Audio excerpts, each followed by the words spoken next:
Hola, ¿qué tal? Mi nombre es Denise López Damián. Actualmente estoy cursando el cuarto ciclo de la carrera y el día de hoy les traigo un tema muy interesante que es el de glándulas salivales correspondiente al curso de histología. Esta es una clase modelo para el proyecto Hermano Mayor del Comité Permanente Académico del ESIEM-UCSUR. Cada día, el cuerpo humano produce alrededor de medio litro de saliva, que es una solución compleja compuesta por aproximadamente el 99% de agua.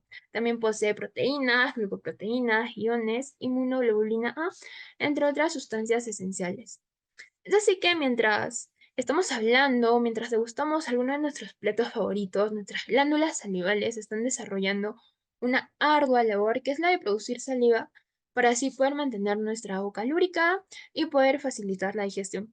Pero su labor va mucho más allá de eso, puesto que está involucrada desde combatir bacterias hasta mantener un pH equilibrado para poder así facilitar la digestión tanto de carbohidratos como de lípidos. Pero, ¿cómo es que se ve este proceso a un nivel microscópico? ¿Y qué estructuras celulares y componentes son las encargadas de la producción y secreción de la saliva? A lo largo de toda la clase podremos evidenciar esto con una mayor exactitud. Es así que desarrollaremos los siguientes ítems. Iniciaré hablando sobre una introducción breve de las glándulas salivales, luego seguiremos con las características de estas, luego con la histología, las glándulas salivales mayores, que son las que nos importan, luego les puse una pregunta interactiva y terminaremos con las referencias bibliográficas.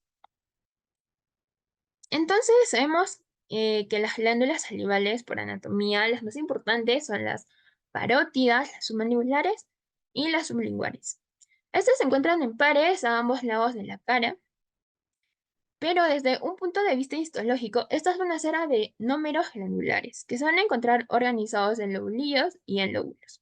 De hecho, la unidad básica de estas glándulas va a corresponder a la cialona, que va a estar compuesta por un acino, un conducto intercalado y un conducto excretor, de manera general. Entonces podemos pasar a hablar de las glándulas salivales. Las glándulas salivales se van a dividir en mayores y menores. Las glándulas salivales mayores van a ser las parótidas, sublinguales y submandibular,es que son las que ya les mencioné. Pero, por otro lado, también tenemos a las glándulas salivales menores. Estas se van a encontrar en la mucosa y en la submucosa de toda la cavidad bucal, y sus nombres van a corresponder a las zonas en las que se encuentran, siendo así que vamos a tener a las linguales, a las labiales, a las palatinas, genianas, entre otras. Estas glándulas salivales menores van a producir menos del 10% de la saliva y la secreción que van a producir estas van a ser principalmente mucinosa o mucosa. Entonces vamos a hablar de las glándulas salivales mayores, que esas van a ser órganos excretores y secretores como tal. Usa esta imagen para poder entender mejor la organización histológica general de estas glándulas salivales. Debemos tener en cuenta que estas glándulas van a ser del tipo túbulo alveolar ramificado y van a poseer un parénquima que va a poseer una porción secretora, que van a ser los acinos, y una porción conductora, que va a conducir la secreción que producen estos acinos. También va a poseer una estroma que va a estar compuesta por tejido conectivo de sostén, en donde se van a encontrar tanto nervios como vasos sanguíneos. También podemos observar que alrededor de toda nuestra glándula se encuentra la cápsula, que va a estar compuesta por tejido conectivo denso, muy desarrollado, que va a emitir evaginaciones, que van a ser los tabiques que van a dividir a nuestra glándula tanto en lóbulos como en lobulillos. También es importante mencionar que estos tabiques van a servir como soporte para las ramas de los principales conductos excretores. Esta imagen también es muy importante para poder reconocer el sistema de conductos ramificados de la glándula salival. Vamos a empezar con el acino, cuyo producto de secreción va a ser drenado en un conducto intercalado, seguido del conducto estriado. El conducto estriado va a poseer pliegues basales que van a tener forma de estría, justamente este se debe su nombre, y también van a poder poseer numerosas mitocondrias. Estos van a vertir su contenido en conductos intralobulillares, luego en conductos interlobulillares, luego en un conducto lobular o lobar, y terminando en un conducto principal. Aquí en la imagen también podemos ver el tipo de epitelio que contiene cada uno de estos conductos, ¿no? Que va a ir variando de acuerdo a su trayecto. Entonces aquí les puse esta imagen donde podemos observar a las dos porciones que tienen nuestras glándulas, a la porción secretora correspondiente a los acinos y a la porción conductora, que van a ser como los tubos que van a conducir ese material secretado, que van a cambiar de nombres de acuerdo a su trayecto. Entonces, la porción secretora correspondiente a los acinos, entonces vamos a tener a los acinos, que van a poseer células serosas y células mucosas. Las células serosas van a producir proteínas y las células mucosas van a producir sustancias mucinosas que van a estar compuestas en su mayoría por carbohidratos. Esta porción secretora es muy importante porque va a determinar el tipo de glándula en el que nos encontremos, siendo así que la parótida va a tener en su totalidad a células serosas que van a estar dentro de acinos serosos. La glándula submandibular va a poseer ambos, pero en una mayor medida los acinos serosos, y la glándula sublingual en una mayor medida los acinos mucosos. Luego, hablando de la porción conductora, podemos observar que van a ir aumentando de tamaño, van a ir cambiando de nombre también, iniciando con el conducto intercalado, que va a ser inmediato al acino, seguido del conducto estriado y terminando en el conducto excretor. Comúnmente se cree que la glándula parótida, por anatomía, se cree que es la más importante. Sin embargo, a un nivel histofisiológico, la glándula submandibular es la que es más importante, puesto que produce la mayor cantidad de saliva. Y esto se debe en mayor medida a su conducto estriado, que posee una mayor extensión. Justamente la glándula sublingual va a poseer un conducto estriado de menor extensión, y es por eso que va a producir la menor cantidad de saliva. Entonces podemos pasar a hablar de menor a mayor, iniciando con las células que van a componer a los acinos. Los acinos serosos van a estar compuestos en su totalidad por células serosas, los acinos mucosos van a estar compuestos en su totalidad por células mucosas, y los acinos mixtos van a estar compuestos por ambos. Van a estar compuestos por células mucosas y unas semilunas serosas, o también llamadas semilunas de Janus.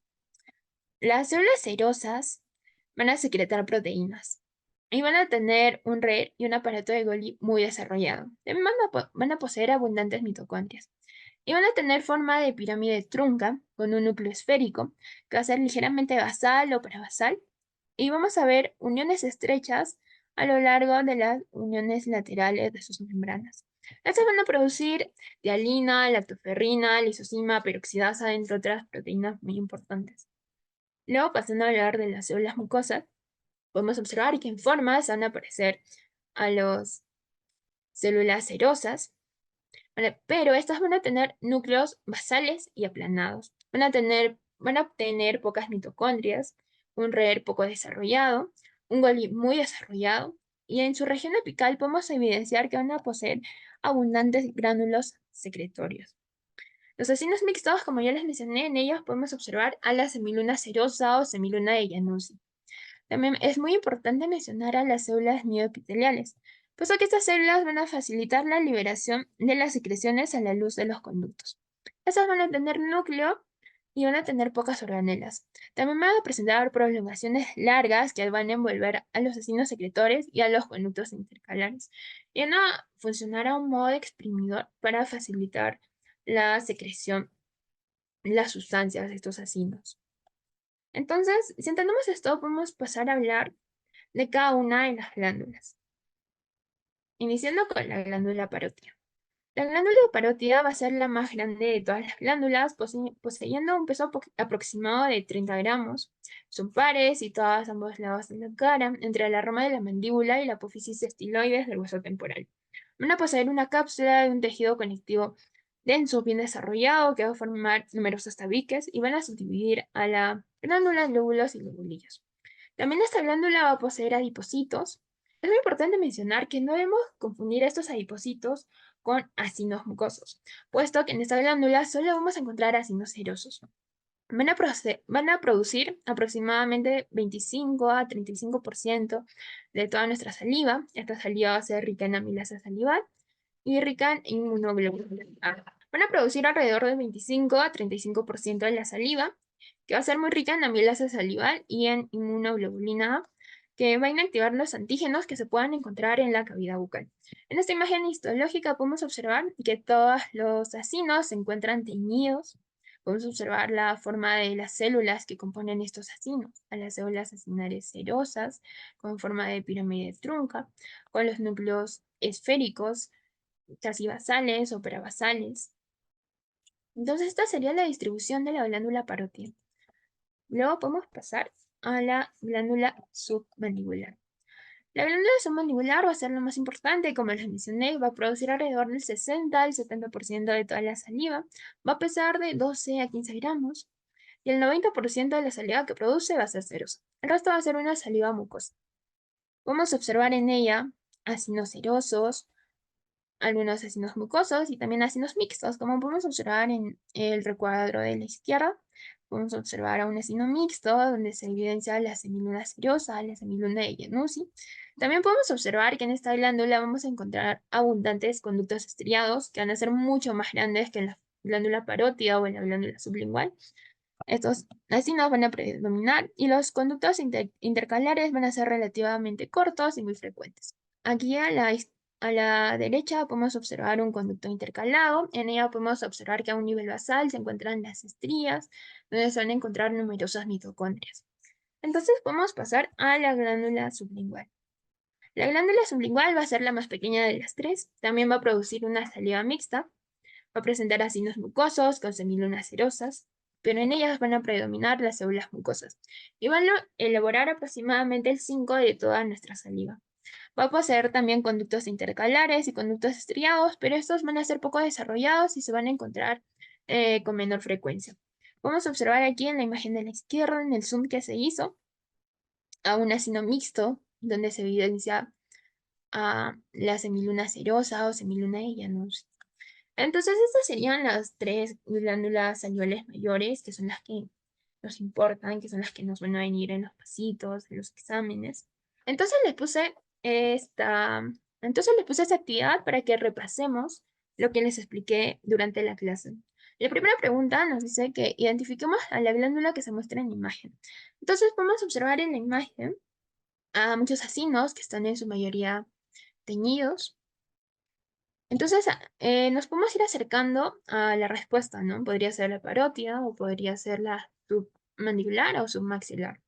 Pero hay algo que destaca en esta imagen, que sería el conducto que se señala, que es una estructura muy grande, ¿no? Que posee características muy relevantes, que a nivel basal posee a modo de estrías, que correspondería al conducto estriado. Y como les mencioné, los conductos estriados van a ser mucho más grandes en la submaxilar o submandibular que en la glándula parótida o sublingual. Entonces esto nos llevaría a la respuesta, que sería una glándula submandibular o submaxilar, y la estructura que corresponde a lo señalado sería el conducto estriado, que va a ser muy frecuente hallar en este tipo de glándula, ¿no? Entonces así damos por concluida esta clase. Espero que haya sido de su agrado y espero que les sirva a modo de repaso, tal vez a modo de introducción de la clase. Les dejo aquí los libros que usé como referencia. Y bien, esto fue el Comité Permanente Académico, una clase modelo del curso de histología del tema glándulas salivales. Muchas gracias por su atención.